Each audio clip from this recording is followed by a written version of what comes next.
அனைத்திந்திய அண்ணா திராவிட முன்னேற்றக் கழகம் சார்பில் தென்காசி தனித்தொகுதியில் போட்டியிடும் புதிய தமிழகம் கட்சியின் தலைவர் டாக்டர் க. கிருஷ்ணசாமி வேட்புமனு தாக்கல் செய்தார். புதிய தமிழகம் கட்சியின் தலைவர் டாக்டர் க. கிருஷ்ணசாமி கூட்டணி கட்சி வேட்பாளர்கள் மற்றும் தொண்டர்கள் குடைசூழ தென்காசி மாவட்ட ஆட்சியர் அலுவலகத்தில் தேர்தல் நடத்தும் அலுவலரும் தென்காசி மாவட்ட ஆட்சியருமான கமல் கிஷோரிடம் வேட்புமனு தாக்கல் செய்தார். வேட்புமனு தாக்கல் போது அதிமுக முன்னாள் அமைச்சர் ராஜேந்திர பாலாஜி, முன்னாள் அமைச்சர் ராஜலட்சுமி, கடைநல்லூர் சட்டமன்ற உறுப்பினர் கிருஷ்ண முரளி ஆகியோர் உடனிருந்தனர்.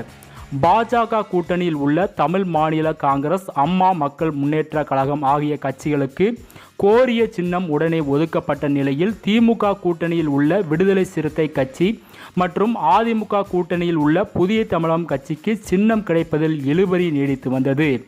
புதிய தமிழகம் கட்சி தொலைக்காட்சி பெட்டி சின்னத்தை கேட்டு தேர்தல் ஆணையத்தில் விண்ணப்பித்திருந்த நிலையில் அந்த சின்னம் கிடைக்காத காரணத்தால் தற்போது இரட்டை இலை சின்னத்தில் புதிய தமிழகம் போட்டியிடுகிறது.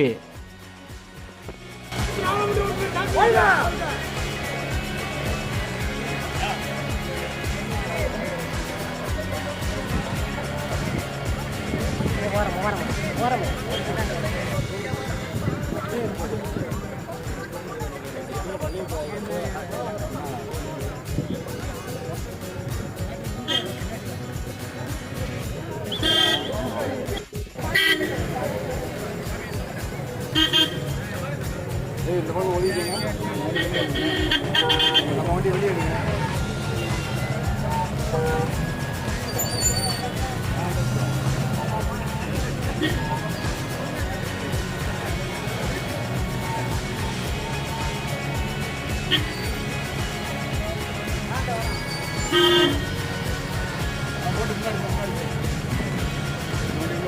ஏய் அண்ணே,